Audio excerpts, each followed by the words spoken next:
Alright,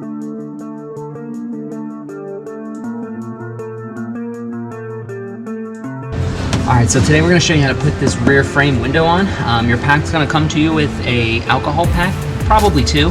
And what you're going to need to do is clean this window very well. There's a black outline here, which is where the inside of the frame will sit. So you just kind of want to stay on this black outline and just make sure you clean it nice and good. Now your piece is going to come to you with full tape. This is going to be a one-shot, one opportunity. You're not going to be able to position this twice. So what we recommend doing is starting a corner, if I can get it here, and ripping the tape right here in the middle. So now you have two pieces that you can kind of work with separately.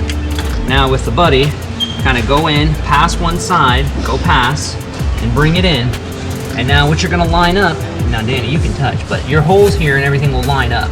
So really there's no real adjustments. The only thing you're gonna wanna do is make sure that your left to right is correct by making sure that your black isn't seen. And then once you're in a good position, which we look pretty good, a little bit, you're just gonna wanna tack the corner. And you do that by simply just pressing it on the window. You don't wanna press the whole thing so that you can get this out pretty easy. And what you do is you work it around. Just stay there. And once you get a good tack on it, what you'll do is you'll come to the one side and peel this. You kind of want to get the whole thing done.